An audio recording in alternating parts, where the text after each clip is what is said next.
Portugal está neste momento mergulhado numa crise política, económica e social.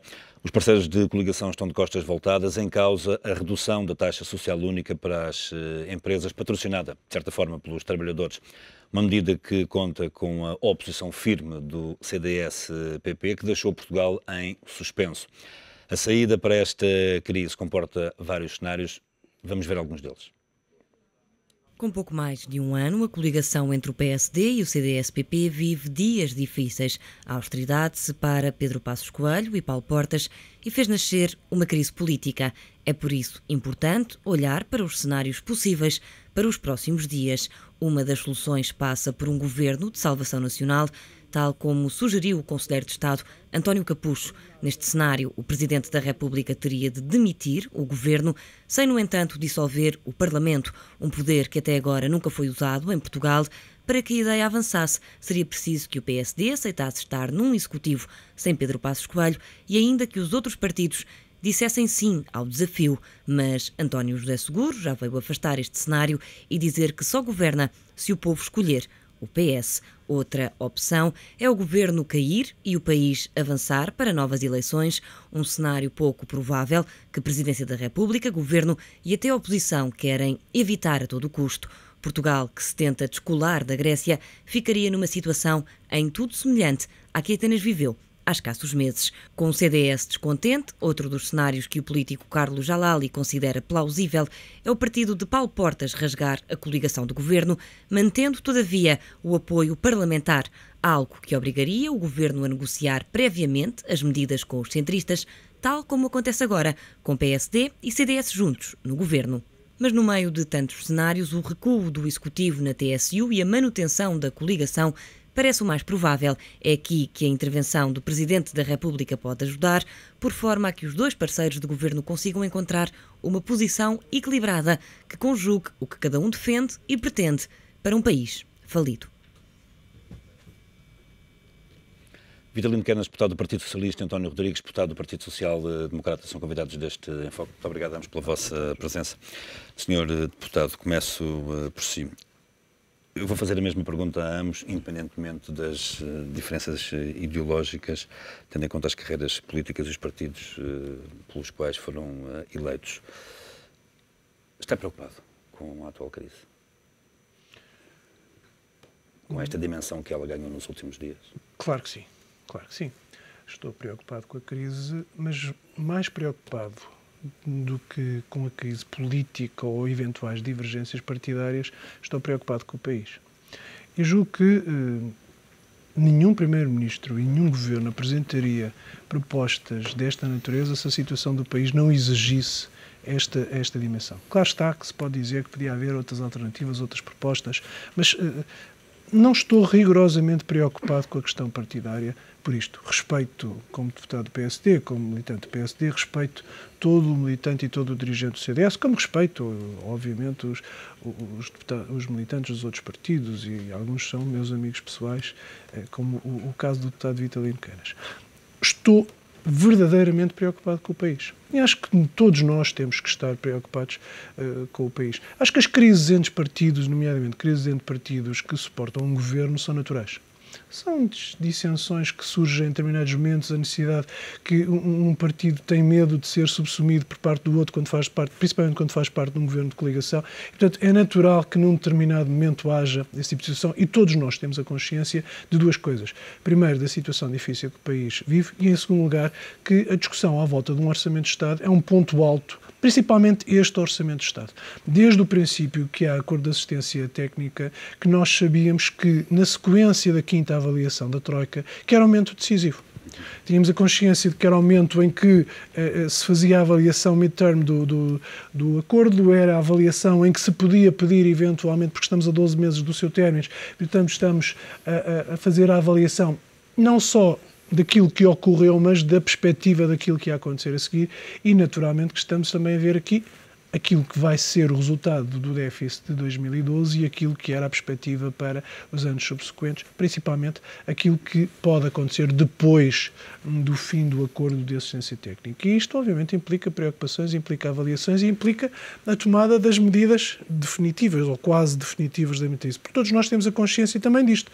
O Orçamento de Estado é aquilo que modela as finanças públicas durante um ano e, portanto, este instrumento é o mais vital de todos eles porque é ele que vai regular toda a situação a partir de janeiro e até ao final do ano e, portanto, que inclui quer a fase final do acordo de assistência técnica, quer o princípio ou aquilo que se pretende, que é o regresso de Portugal aos mercados a partir de setembro de 2013.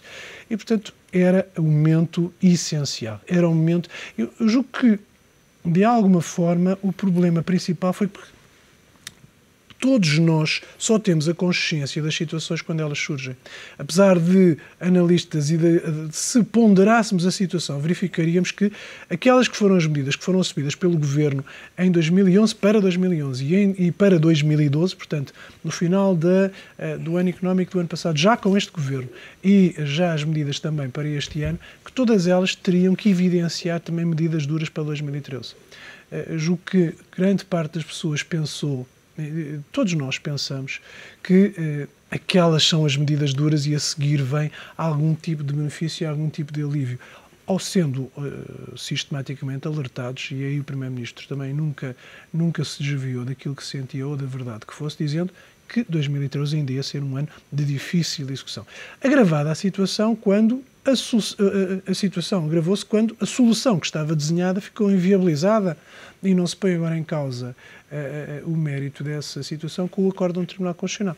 Isso fez com que outro tipo de soluções tivesse que ser encontrado e outro tipo de questões tivessem surgido à discussão na sociedade portuguesa.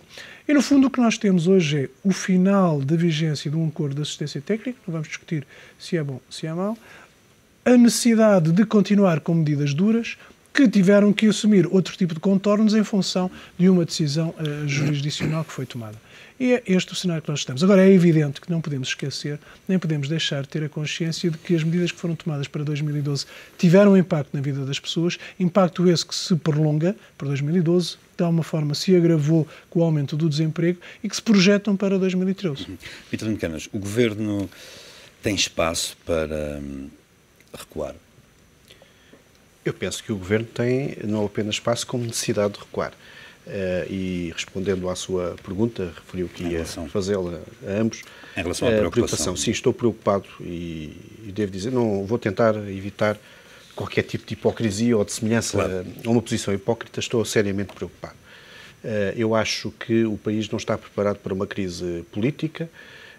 O Partido Socialista, nesta altura, temos de o admitir também, está-se a preparar com alguma urgência e com alguma rapidez, mas não tenho a certeza que exista, nesta altura, uma hipótese de alternativa política viável, mesmo que liderada pelo Partido Socialista, que pudesse ser uma alternativa política à maioria que existe, e, portanto, eu acho que uma crise política nesta altura seria uma crise política que levaria o país para uma situação ainda muito mais complicada. Portanto, eu espero bem que quem está no Governo tenha a responsabilidade e assuma a responsabilidade que lhe foi entregue pelos portugueses há 1 ano e 3 ou 4 meses e que ultrapasse estas querelas um pouco infantis, parece-me, que estão a ser agora divulgadas publicamente. Eu devo dizer uma coisa. Conclua. Eu devo dizer uma coisa. Eu não acho crítico que haja divergências dentro de uma coligação governativa. Aliás, entre estes dois partidos, nós conhecemos a história de há uns anos a esta parte e encontramos muitos exemplos em que há divergências entre esses partidos. O CDS, naturalmente, procura manter condições de sobrevivência e, portanto, naturalmente, que tem de ter também o seu espaço político próprio. Lembramos-nos da quebra da coligação entre Paulo Portas e Marcelo Rebelo de Sousa há uns anos atrás, lembramos-nos de algumas divergências também que na altura foram expressadas no tempo de Durão Barroso e depois Santana Lopes, e é natural que haja divergências. Mas eu acho que isto está a revelar mais do que uma simples divergência, está a revelar dois modelos de governo diferentes, está a revelar duas perspectivas de governo diferentes. E está a revelar também que o governo funciona mal. Porque um partido como o CDS-PP ser obrigado ou sentir-se obrigado a vir expressar a sua divergência em público da forma como o fez, significa que há aqui um problema de funcionamento muito grave da parte do Governo. E, portanto, isso tem de ser corrigido. Não é apenas a questão de recuar na TSU, que eu acho que é uma inevitabilidade, sinceramente. Com todas as vozes que se estão a levantar, com divergências internas, com os economistas a chamarem a atenção para o erro económico que está na base desta medida, para os parceiros sociais, desde os patrões aos sindicatos, a dizerem que isto não faz sentido. Eu acho que o Governo não tem outra coisa a fazer do que recuar. Mas eu acho que mais do que recuar, o Governo tem de repensar seriamente o seu funcionamento interno e, se calhar, também a sua dimensão.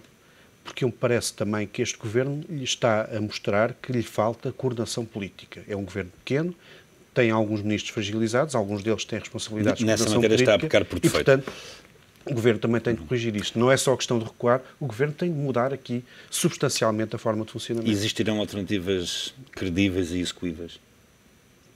Em relação à TSU? A esta solução da TSU? Vamos lá ver. Para que é que serve a TSU? Enfim, eu ouvi com atenção a entrevista que o Primeiro-Ministro deu há uns dias atrás, procurei perceber para que serve.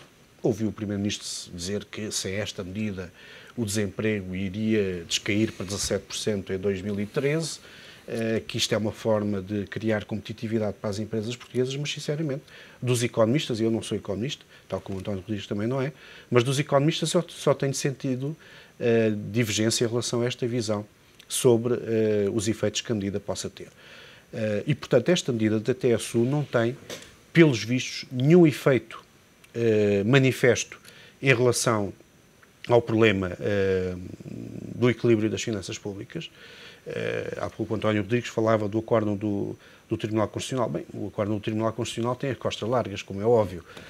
O acórdão do Tribunal Constitucional não tem nenhuma responsabilidade. Esteve nas jantes do movimento que levou não tem nenhuma responsabilidade em relação a 2012 e também não é ele que dá aso a que se tome esta medida em relação à TSU. Portanto, o acórdão do Tribunal Constitucional não tem absolutamente... Eu sei que não disseste que tinha a ver com isto. Mas ficou claro, o Tribunal Constitucional não tem a ver com isso. Ficou claro que não disse. Esta medida da TSU é uma medida que não é verdadeiramente justificada por nada que seja rigorosamente sólido.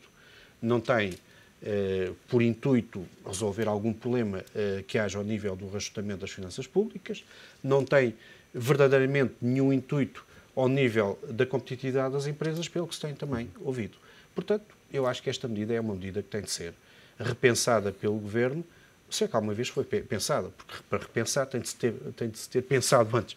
Aparentemente, eu acho que não foi sequer pensada, mas tem de ser, então, revista pelo Governo e tem de ser, obviamente, eliminada, sob pena de termos aqui uma imensa confusão social e sob pena, sobretudo, de se criar, ao nível das pessoas, um sentimento de injustiça, que é um sentimento que vai retirar toda a base de funcionamento de qualquer tipo de governo em Portugal. O Governo, com esta medida, perdeu a base democrática, perdeu a legitimidade democrática junto do eleitorado? Eu acho que o Governo tem vindo a perder legitimidade democrática porque desde o início tem feito coisas que não foram anunciadas antes das eleições que conduziram a esta maioria que existe. Eu penso que esta medida, que é uma medida manifestamente fora, sabemos agora que, por exemplo, não foi a Troika que impôs, a Troika já deixou com toda a clareza que esta medida foi sugerida pelo Governo. Não foi a Troika que impôs, agora está, digamos, nos compromissos que o Governo assumiu e tem de ser menos nesta avaliação não terá sido sugerida mas não foi sugerida pela Troika.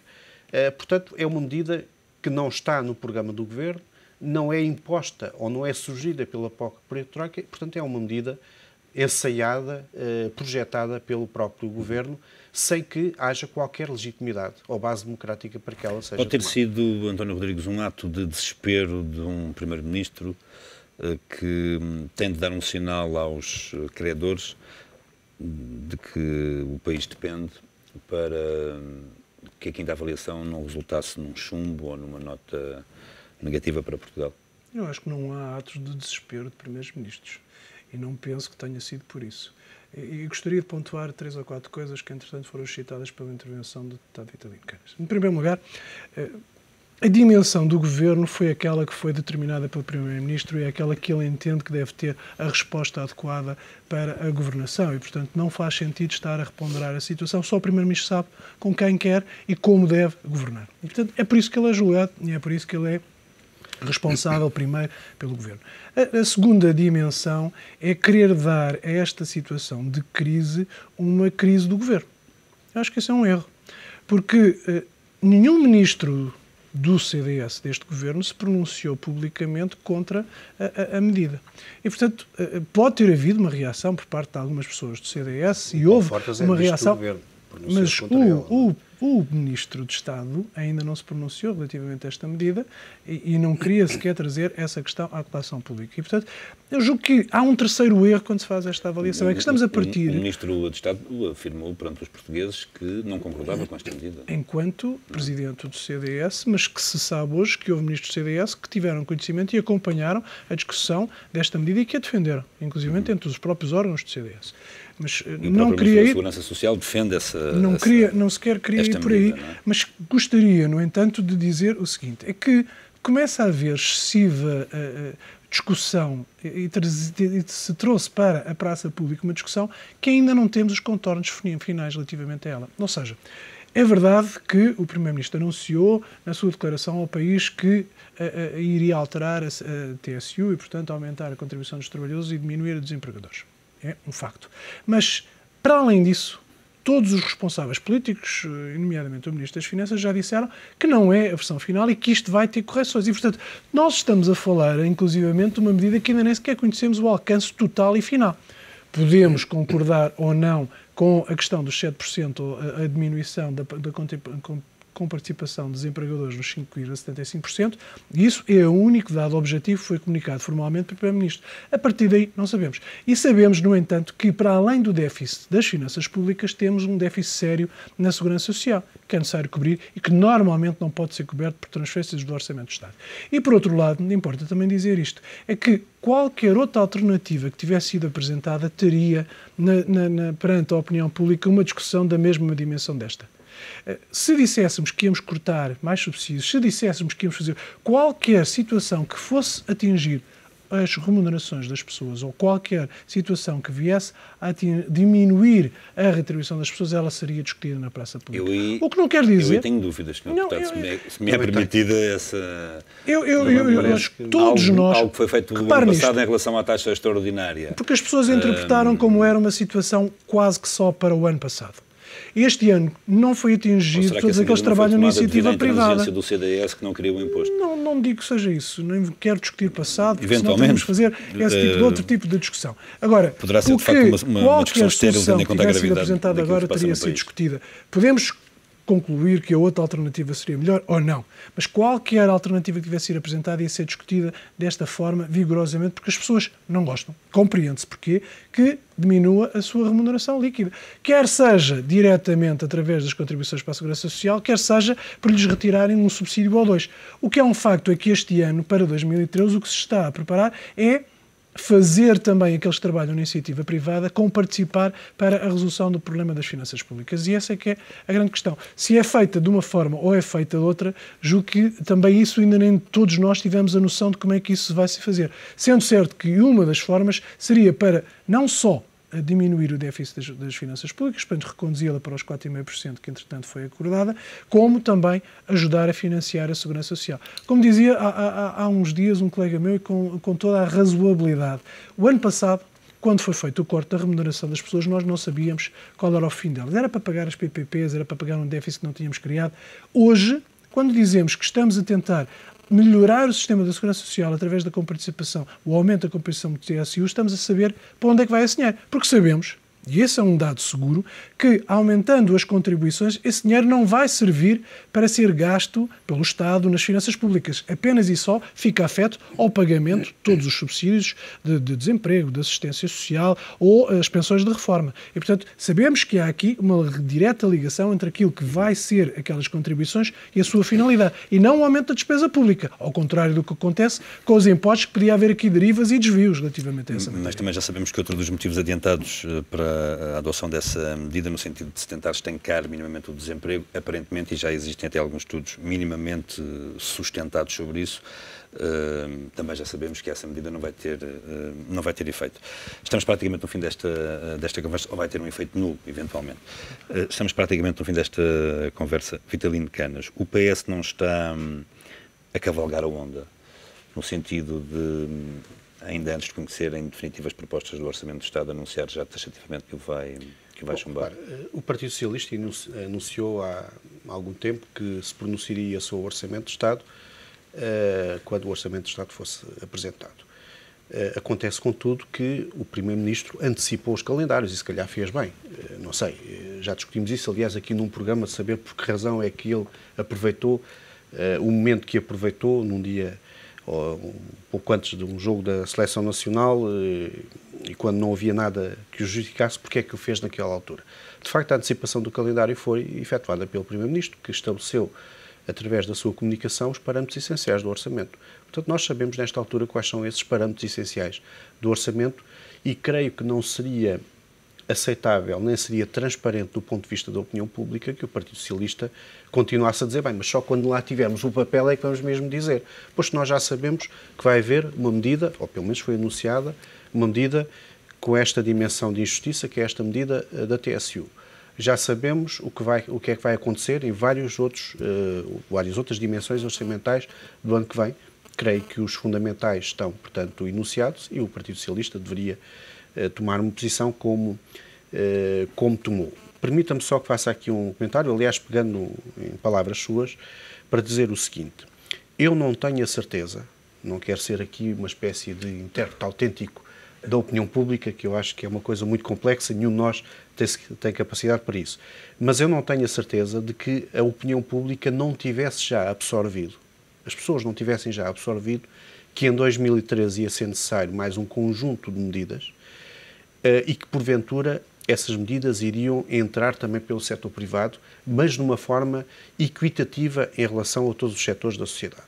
Ou seja, a sensibilidade que tenho, não estou a dizer que estou de acordo com isso, mas a sensibilidade que tenho é que havia já muita gente a absorver a ideia de que, bem, isto não é possível concentrar algumas medidas nos funcionários públicos, de certeza que o Governo o que vai fazer é fazer aqui uma operação de distribuir os malefícios por todos, de uma forma igual. Se isso tivesse sido feito assim, eu acho que não tinha havido a manifestação, ou as manifestações de 800 ou 900, de 1 milhão de pessoas nas ruas no fim de semana.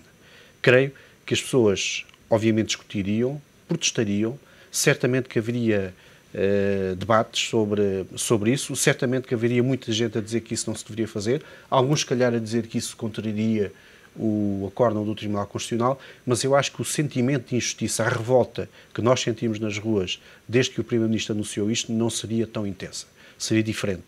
Portanto, parece-me que esta medida da TSU foi um tremendo erro do ponto de vista político, do ponto de vista do interesse nacional, do ponto de vista até da concertação com a oposição e com os parceiros sociais, foi um tremendo erro económico também. E creio que o Governo, retomando aquilo que estávamos a dizer inicialmente, creio que o Governo terá de recuar. Não vejo outra hipótese que não recuar. Pode depois embrulhar isto na concertação social, pode embrulhar isto noutra coisa qualquer, mas vai necessariamente recuar. Não estou a ver outra hipótese. Se esta crise não se resolver, oxalá se resolva, caminhamos a passos largos para uma equiparação à Grécia, da qual estávamos a discutir há algum tempo, Sr. Deputado. Eu julgo que não, mas julgo que estamos muito longe da Grécia. A Grécia passou por um processo bem diferente do português e a própria estrutura económica do país é totalmente diferente. Se me dissesse que ponderaríamos essa situação que eu acho que é inadmissível, mas que já ouvi muita gente defender que devíamos era solicitar o perdão da dívida ou até ir para a bancarrota, nós poderíamos eventualmente... Mas isso era o facilitismo. Eu acho que ninguém quer esse tipo de situação porque acho que é inconcebível sequer. Não acredito que nós caminhemos para a Grécia e acredito que o bom senso vai imparar e que vai ser encontrado ou vão ser encontradas soluções para a situação nacional. Agora, há uma coisa importante e ninguém se pode eximir disto. Se o Partido Socialista diz que não cavalga a onda, é verdade que havia já muitas vozes do Partido Socialista em agosto que reclamavam votar contra o orçamento, fosse qual fosse a solução. E, portanto, não se pode agora dizer que nós somos a Branca de Neve e que estamos aqui com paninhos de lã dizendo que nós queremos defender uma solução equitativa, sendo certo que nenhuma solução seria uma situação satisfatória para quem quer que fosse. É uma situação e uma solução necessária para recuperar o país. E só por esse caminho é que nós poderíamos tentar encontrar uma situação mais ou menos aceitável para que todos viéssemos a sofrer os mesmos sacrifícios da mesma forma, que é isso que se tenta fazer neste momento. É que todos nós possamos passar pela mesma dose proporcional de sacrifícios para chegar ao resultado, para que o país volte a entrar dentro dos carris necessários. Permita-me só um pequeno comentário para dizer por favor, que muito havia de facto rapidamente pessoas do Partido Socialista a defenderem o voto contra, mas também havia pessoas dentro do Partido Socialista, entre as quais me integro, que defendiam uma outra solução até esta comunicação do Primeiro-Ministro. Temos a consciência disso. Passaria eventualmente por uma abstenção. Era uma solução de outra natureza. Mas temos a consciência disso. Oxalá, enfim, eventualmente esse cenário ainda possa vir a ser recuperado. Meus senhores, foi um prazer enorme tê-los aqui no Em Foco. Até uma próxima oportunidade. Amanhã outro tema estará em foco.